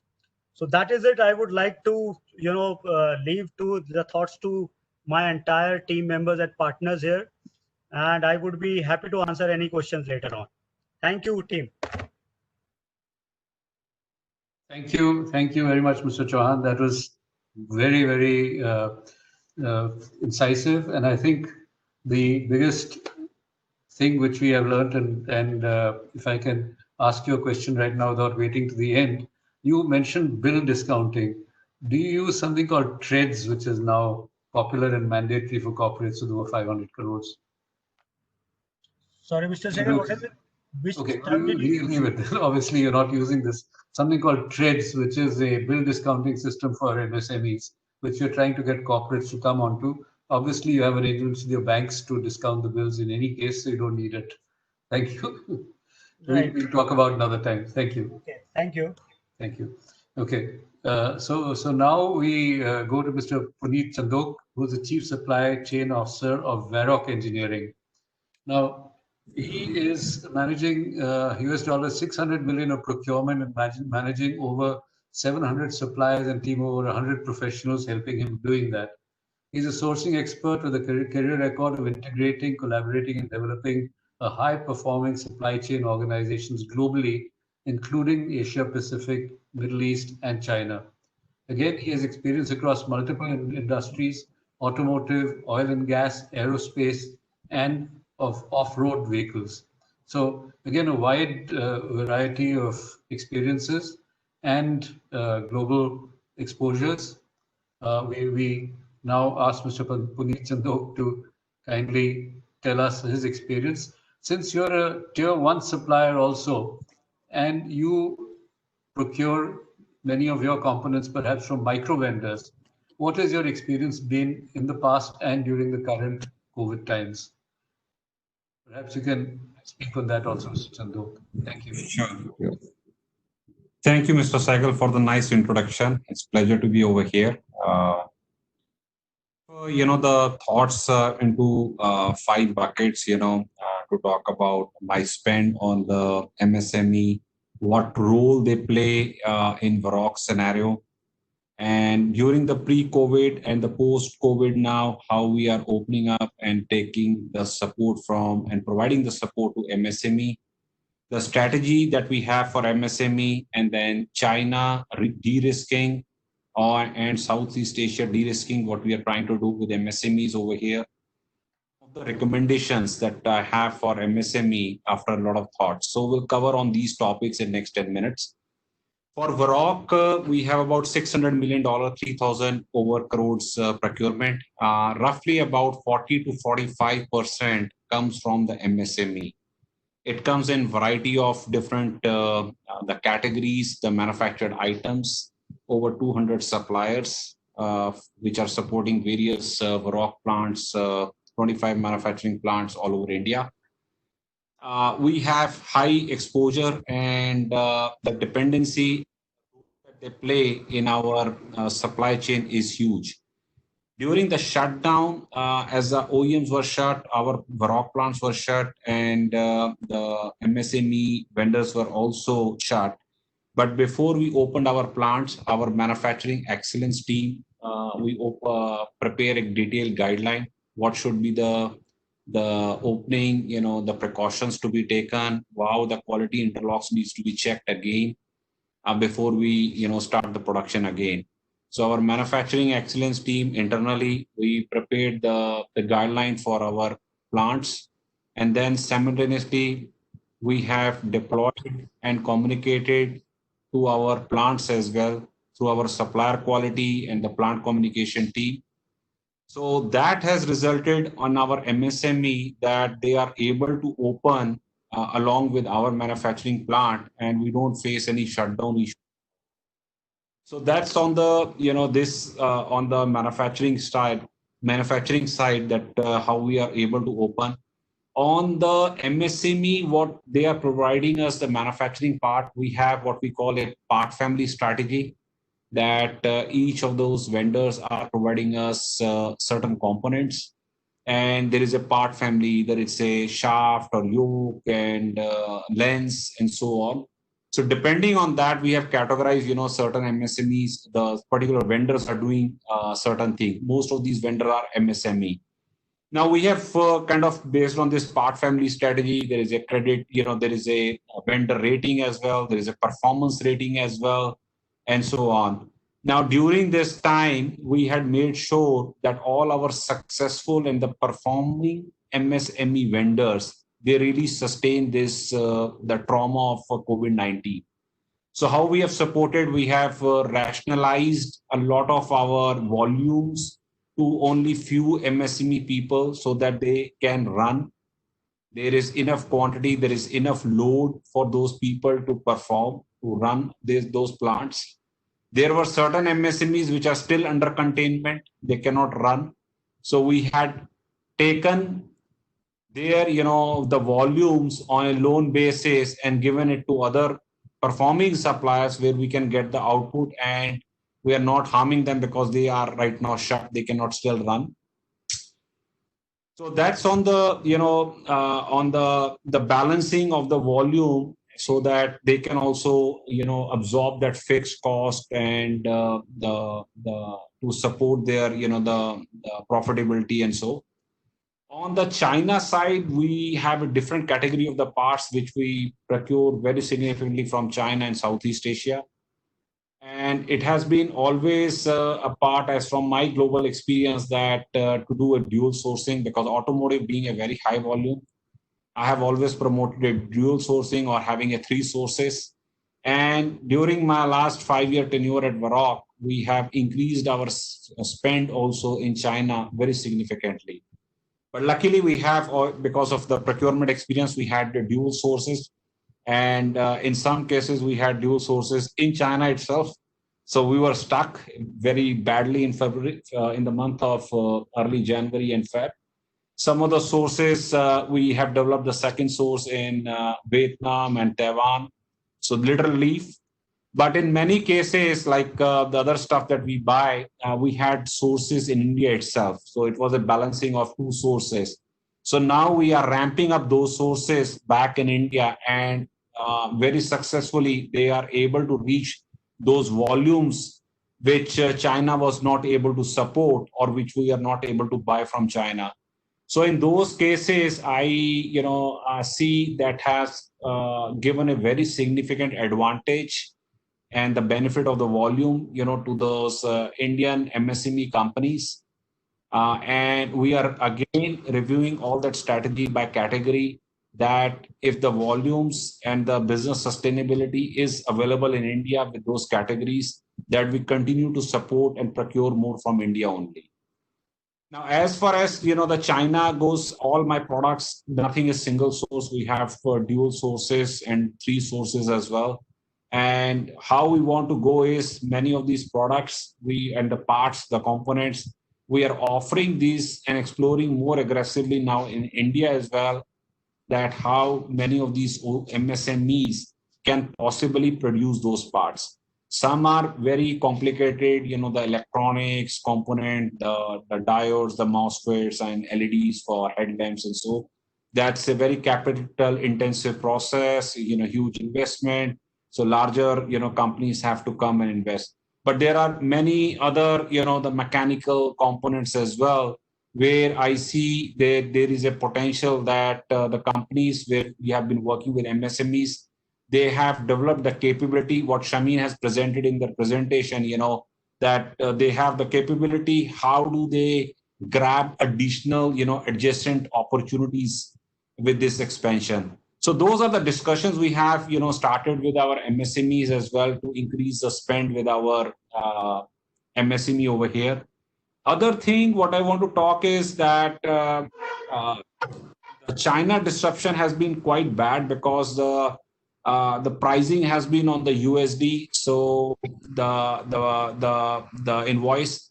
So typically, what happens is the INR has depreciated, yuan has depreciated, but we tend to gain as a buyer because of the depreciation of the Indian rupee or the appreciation of the USD. So that portion of the USD, the forex exchange has really impacted the cost calculation. What does it make sense to buy from China or India, if the labor arbitrage was playing a very small role? Now, in other cases, we do a lot of tooling as well, that we buy different variety, injection mold tools and all. So there also, there has been that the MSME vendor, the tool vendors that we have in India, we are able to load a lot of work over here.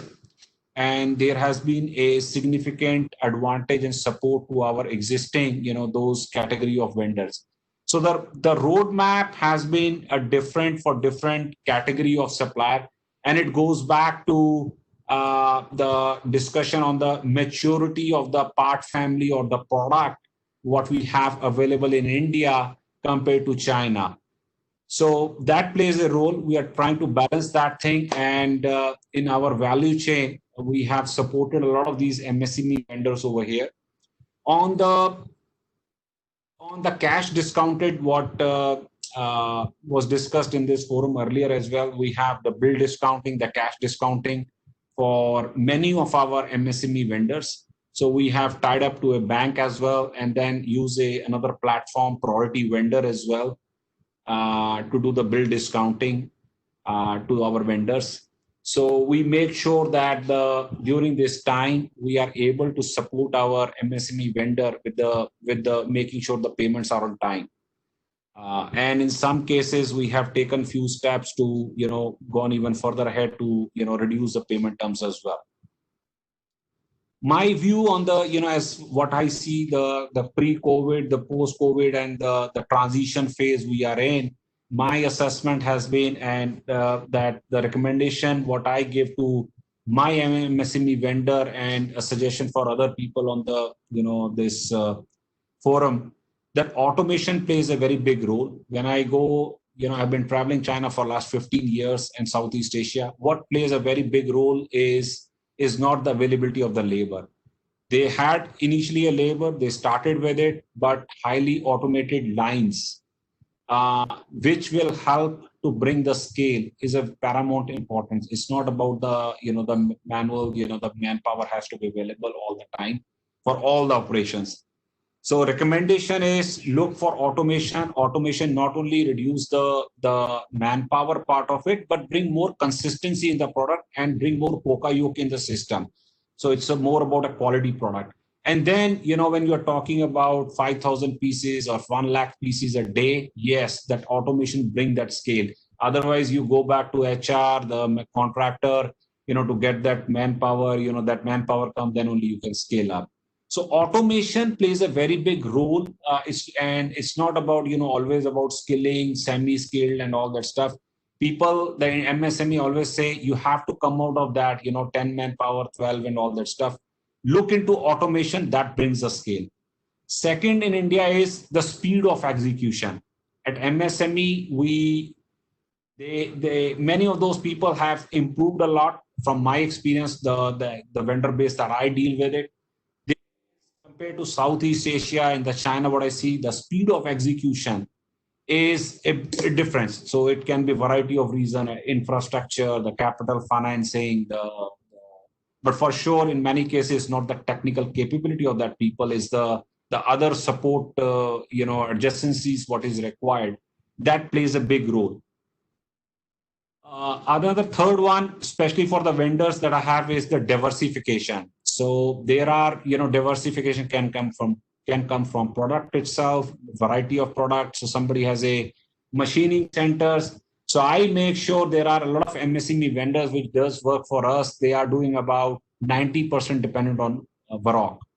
So what I do is, because we have multiple variety of customers, Bajaj, Honda, Yamaha, REM, Royal Enfield, and so on, and some of the four-wheeler, we give them variety of the products so that their business is not totally dependent on one particular model or one particular customer. So as a buyer, as a purchaser, my team and myself, we also play a role working with our MSME, that we help them give the diversification and the exposure, that they don't totally depend on one particular part number, and that product, dies out, and then there is a problem, the product goes out as well. So that's the initiative from our side as well. Yeah. So that's something I encourage MSME to look for their diversification. It can come from the same customer. It doesn't mean that you have to have 5 customers to diversify. Another important, the fifth point I have is a cash flow. They have to look for their cash flow. I find many of the MSMEs not managing their cash flow, or their accountant being on the really, the large gorillas, always on top of the game, on the cash flow front. MSME, just many of the vendors, they lack that the acumen to stay always on top, that cash is the king, that they need to have that oxygen all the time. So that is the area that I always encourage, that they should be looking into it. And the sixth one is the prioritization and strategy. So strategy is not something for the large company, or once you reach 1,000 crore, then only you will make the strategy. You should be knowing where you want to go. So even, Professor Shameen has covered, the smaller, the startup companies, they also have a strategy, what they want to do, how they want to do, and it may or may not match with the gorilla strategy. The point is, the smaller MSME companies also need to have what they want to do, how they want to excel. It's not about whatever we can give, they will just operate. That doesn't solve the game. And the last one, obviously, is the collaboration and partnering part, that ask for it, sell for it, what you can do. That I always encourage MSME. Whenever I meet, I always say, what is the differentiator? What can you do additional for me? What is your value? So what I'm looking for is the speed. You are a smaller company, you are not a bigger company like Varroc, or then further is the OEM. That's the typical answer is, yes, sir, I can do the development much faster for you. I can submit prototypes in few hours. I have the scale, I have the capability. So those are my expectations always. And we have been developing our clusters. So in many of our experiences, for the last 5-year journey is like tool development and all. It's always faster, has been faster in China, and has been not the cost, has been the reason to go over there, not because of the cost, because speed of execution is faster. Forget about the cost.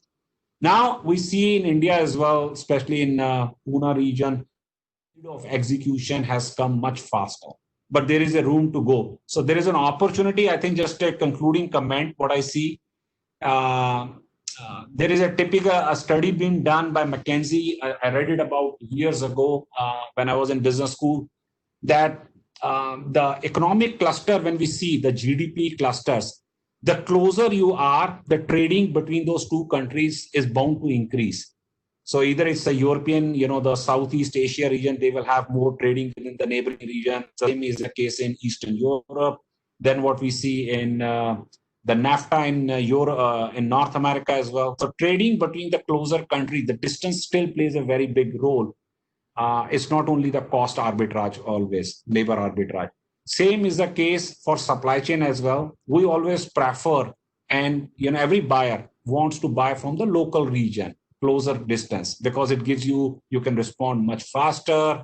Time plays a big role. Any change in the schedule plan, you can manage your inventories better. Any change in the model, that also development can be done much faster. Changes can be made much faster, rather than a long lead time supply chain with a 30-day. Right now we are facing a problem of 30-day custom clearance only. So the point is that there is an opportunity available for MSME vendors over here. It's for the individuals to look into it, the companies, how do you fit into your strategy of the company, what products you can do, how you can scale up, and then sell your value to your customer. Either it's a large tier one like me or a OEM, sell your value, communicate what you can do, why should we come. That selling part is not very aggressive in many of the companies. We are coming a long way, but the speed of the execution is something what I like to hear, and many of the the purchase department head or the development head, they want to listen. Yeah. Thank you. I think that's all from my side. Thank you, Mr. Chandok. Very, very encouraging and very inspirational. I think basically what you're saying is, if you come up to our requirement of speed and quality, we would prefer to do business with you in India, and it's up to you to take up the challenge. You're open to it. Thank you. I think that's the key message we get from you. We must do the quality, and you've given us good tips on how to go about making sure we're competitive and achieving the right quality. Thank you very much. Thank you. Thank you. Okay. Now I turn to Mr. Sanjay Sridhar of JCB India. He's Associate Vice President there. He's an engineer with 25 years experience with leading companies such as New Holland and Bharat Gears and various other auto component manufacturers. Since CII members, a large part of them are part of the MSME members, particularly, are part of the automotive supply chain.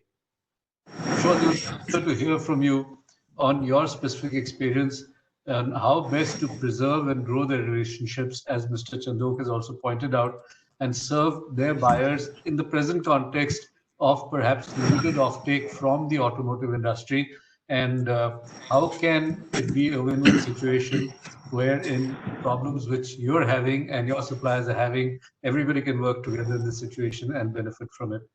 So, Mr. Sridhar, over to you. Mr. Sehgal, Mr. Sridhar is not able to join. Oh, okay. I'm sorry. All right. Great. All right. Okay. So if he's not joined, then we have more time to get to all the other panelists we've had. But before we do that, we get back to Dr. Shamim. You have heard all the practitioners, and you say you're an academician. Now, in a situation which has not been seen in operation and practice in the past, it's academicians who can tell us what is the way we should be looking to go forward, right? So now you heard four people practicing in the industry. What is your view? What is the good takeaway which you have picked up from them, which you would like to advise us as MSMEs that these are the good points, that they seem practical, they seem to tie in with the academic theory we've got, and if you work on this, we can all come out of it well. Yes, Doctor. Okay, thank you very much. First of all, I want to congratulate CII for picking such good panelists. It was really a treat for me to listen to these industry experts talking about things in a very succinct and practical way. And, I learned a lot. Actually, I wasn't planning to show any slides for my part, but as I kept hearing different panelists speak, I was actually inspired to put together a slide very quickly. Mr. Sehgal, are you able to see? There's a slide that I have shared. Yes, we can see that, the panel reflections. Okay, great.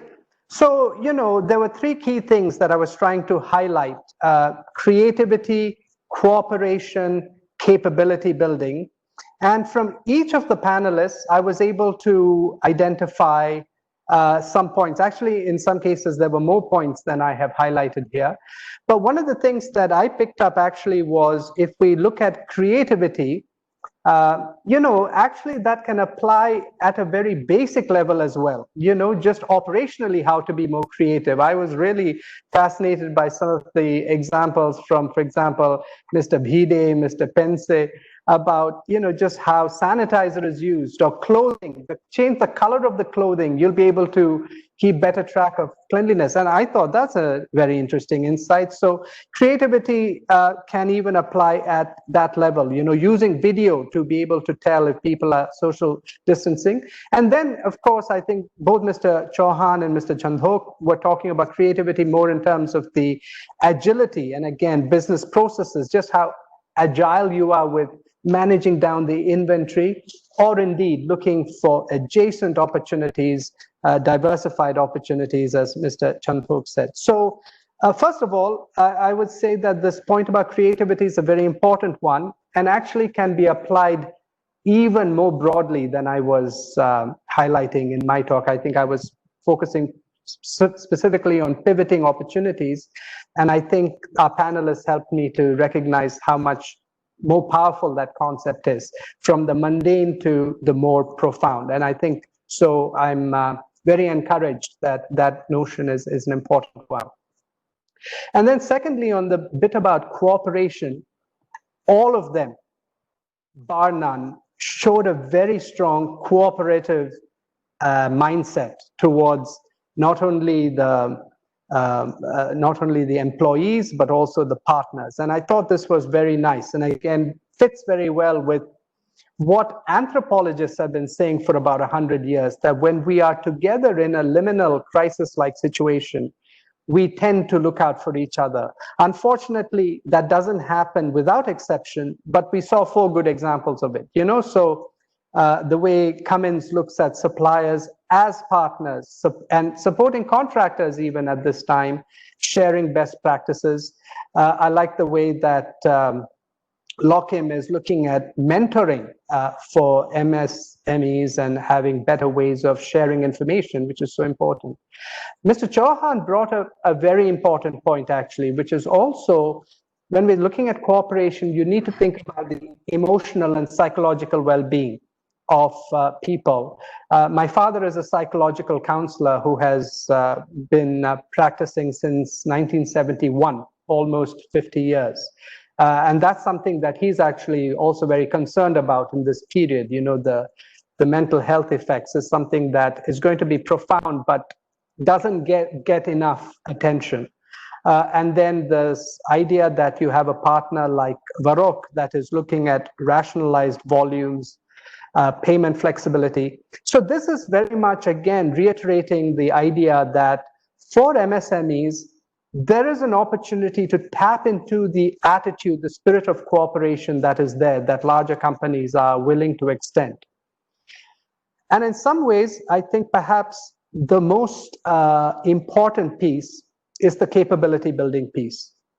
And again, I'm seeing examples of digital transformation happening even in the panelist companies. We're becoming more comfortable with remote working, Mr. Pense said. We are adopting technology and even coaching support for social distancing. I mean, that was very interesting from Cummins. And again, Luminous talking about co-designing with customers, adapting to customer requirements, getting the quality up. Again, very important capability building. And Mr. Chandhoko obviously knows China very well, talking about how there is an opportunity, but are we ready? And the importance of the speed of execution and automation. And I just want to add one more thought about that, which I thought was just right on the money. So by the way, everything cumulatively, again, is saying capability building is going to be important, and one needs to use this time, right?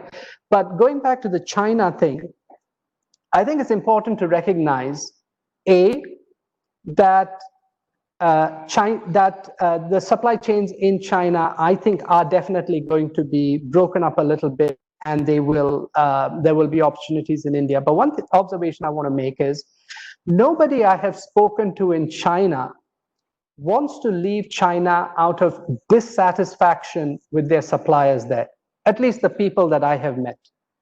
People, even with the rising labor costs, a lot of the people I have met or taught seem to feel that even the rising costs were worth it, because they felt a sense of confidence in dealing with the supply chain in China. And it's not just about the performance of the suppliers, it's a whole bunch of things like the infrastructure, the way the ports work, et cetera, et cetera. So anybody who's coming from China has pretty high standards. I think that's one thing to recognize. And the point about automation and speed of execution, I think, is also going to be very important, because even in China, the supply chains have been transforming over time. And I think what may happen now, if global supply chains are broken down, speaking to some people that I know in the industry, what they're telling me is Indian suppliers should not expect exactly what they have been seeing in years past in China to be coming now to other countries. What may well be moving to other countries may be newer concepts where automation is going to be very important, but also other concepts like microfactory with smaller volumes, 3D printing. This sort of new technologies are going to be important. And this is where countries like Malaysia, Thailand may have certain advantages. So I think this whole point about capability building, why I want to highlight is, yes, I think new opportunities will hopefully come India's way, but it may not all be the old traditional way of doing things. And I think in embracing these opportunities, there's the need to embrace new capabilities. Digital is the key, more automation, and I think that's going to help, again, with this whole point of speed of execution. So all I want to say is, I felt a lot of affirmation for those three constructs of creativity, cooperation, and capability building from the excellent panelists. And I think the more capable, the more digitally transformed companies become and use this crisis as an opportunity for, the stronger the MSME manufacturing sector in India will be in general, and for automotive in particular. Thank you. Thank you very much, Dr. Shamim. We are fortunate to have also, apart from the panelists you heard, Mr. Tabriz Ahmed of Dell with us. So when we're talking about digital transformation and IT and automation, I'm sure he can give us some good insights. He also has global experience with a lot of things to do with the industry.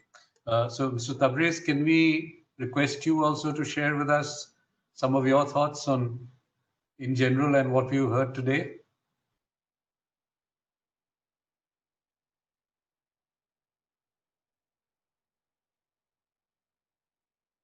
Mr. Tabriz, can you hear us? Sir, he has to also leave. He was there with us, but he has to leave. He has some internal meeting. So he has an internal meeting. So he has to attend. Okay, sorry. I did see his name, and I thought that we'd have him there in the end. Before we close, Mr. Abhay Pense, we had some audio problems with you. Would you like to add anything?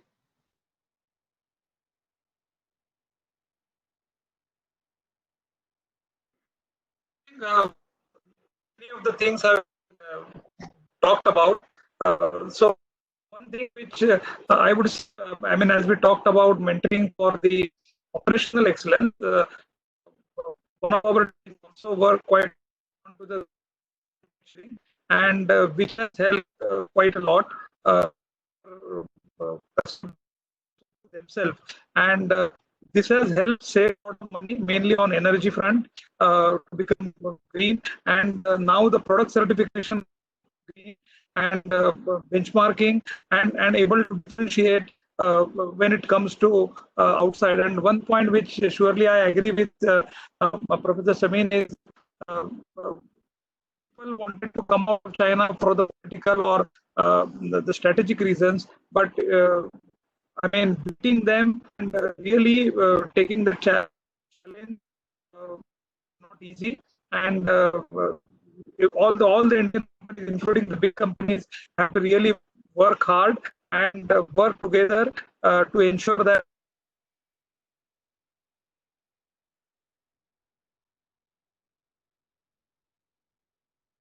I'm afraid, again, we've got some network problems there, but thank you again for coming in, Mr. Pense.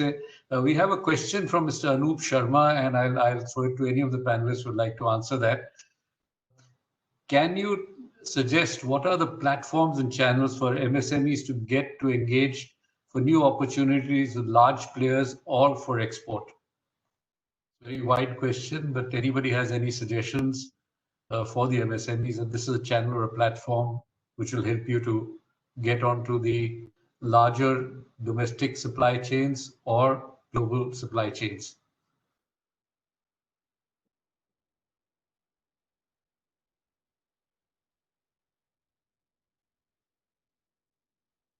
Difficult. I guess the thing is to do data mining on the net and see, find your own way. The other thing is, of course, what has been suggested by Mr. Chandok, that you must have a clear idea to say, this is my distinctive competence which I will bring to you, which other suppliers cannot. So please look at me. And I think really that is it. I think a lot of MSME forums I've seen, and the classic one was one where somebody got up and appealed to the then Minister of MSME. He said, we worked so hard to set up this factory and we don't find any buyers for our products. Why doesn't the government buy these products from us? And the question is, if you're making a product which nobody wants, what is the government going to do with it? So, you know, it's something you must be sure that you are offering some value, which is a value to the consumer. And for sure, they would be only too happy to come and look at you. The value may be in terms of price, it may be in terms of cost, or it may be productivity, it may be quality. But you have to be able to have a clear story which you can give to your potential buyer and say, hey, I can do this for you. And as I keep telling a lot of my salespersons, it's not a question of giving somebody a product. You are giving somebody a solution to his problem. If what you're offering solves his problem, you've got a buyer. If you're just offering a product, chances are you may get a sale, but you'll not get a relationship going. And it is that relationship which we have to realize and work towards. And that relationship is interesting that from the panelists we had, you know, we have vendor development meetings for MSMEs where we traditionally call public sector units who are mandated to procure 25% of their materials from MSMEs with 5% separate reservation, 20 plus 5, in which 3% from scheduled castes and 2% from women and all that. Okay, and we have a hard time. You know, I have been suggesting for the last 1 year, when we have it next, we will have your fine companies with us. I said, why don't we also bring in the corporates? Why only the public sector units? And what I find is you're buying 45%, 70%, 45% from MSMEs. Now, I'd like to showcase this in a platform to the PSUs that you think you're doing a great deal when you reach your target of 20% or 25% purchase from MSMEs. But this is the way the large and successful corporates are going. So rely more on MSMEs, encourage them, and it'll be good for you, it'll be good for us. Right. So I hope we'll have your continued support in this. And thank you all very much for being here with us. Mr. Somani, would you like to add something before we conclude?